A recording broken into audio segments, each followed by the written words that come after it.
ఆయుర్వేదంలో ఎన్నో అద్భుతమైన ఫార్ములేషన్సున్నాయి. వాటిలో ఒకటి శతాబ్దాల నాటి ఒక రహస్యం లాంటిది.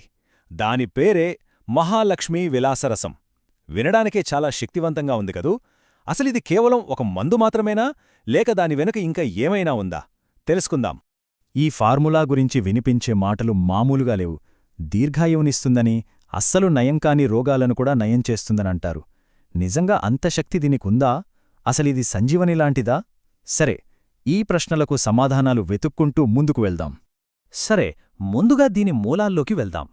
అసలు ప్రాచీన గ్రంథాలు దీని గురించి ఏం చెబుతున్నాయో, ఎలాంటి వాగ్దానాలు చేశాయో ఒకసారి చూద్దాం.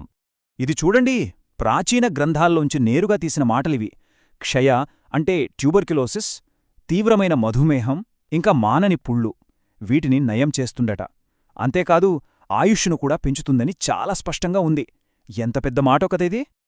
అయితే ఇంత పవర్ఫుల్ రిజల్ట్స్ ఇచ్చే ఈ ఔషధంలో అసలు ఏముంటుంది?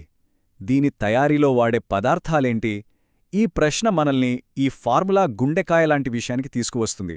అదే దీని కూర్పు. ఇక దీని అసలు రహస్యమంతా ఇందులో వాడే పదార్థాల్లోనే ఉంది. అవేంటో తెలుసుకోవాలనుంది కదా. సరే, ఇప్పుడు ఆ అద్భుతమైన పదార్థాలు ఏంటో చూద్దాం. ఒక్కసారి ఈ లిస్టు చూడండి. ఇది ఏదో ఆకులు అలముల లిస్టు కాదు. ఏకంగా బంగారం, వెండి, రాగి, ముత్యాలు, పగడాలు, ఇలాంటి విలువైన లోహాలు, ఖనిజాలు. అంతేనా, శుద్ధి చేసిన పాదరసం కూడా ఉంది. ఆయుర్వేదంలో భస్మాలు అంటారు వీటిని.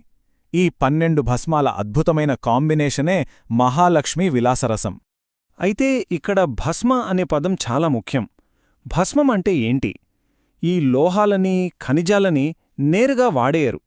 ఆయుర్వేదంలో ఇదొక స్పెషల్ ప్రాసెస్.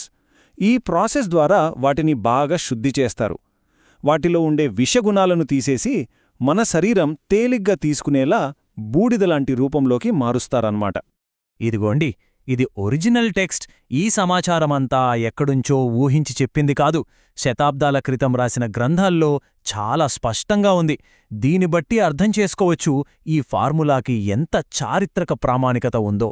సరే, ఇంత శక్తివంతమైన పదార్థాలని ఎలా కలుపుతారు, ఎలా తయారు చేస్తారు? ఇప్పుడు ఆ తయారీ విధానం గురించి చూద్దాం. ఇది కేవలం కలపడం కాదు, ఒక కళాత్మక ప్రక్రియ. ఈ తయారీ విధానం చూడండి, చాలా ఆసక్తికరంగా ఉంటుంది. ఇది జస్ట్ అన్నింటినీ కలిపేయడం కాదు. ముందుగా ఆ 12 భస్మాలని సమానంగా తీసుకుంటారు. వాటిని ఒక ఖల్వంలో అంటే రోలు లాంటి దాంట్లో వేసి మెత్తగా నూరుతారు. ఆ తరువాత మూలికల కషాయాలు పోసి మళ్లీ నూరుతారు. చివరిగా దాన్ని ఆరబెడితే శక్తివంతమైన పొడి తయారవుతుంది. ప్రతి స్టెప్ చాలా ముఖ్యమిక్కడ. ఇందాక మూలికల కషాయాలతో నూరుతారు అన్నాం కదా. ఆయుర్వేదంలో దాన్ని భావన అంటారు. ఇదొక స్పెషల్ టెక్నిక్. ఈ ఫార్ములాలో త్రికటు అంటే శొంఠి, పిప్పళ్ళు, మిరియాల కషాయం ఇంకా లవంగాల కషాయంతో పదే పదే నూరుతారట.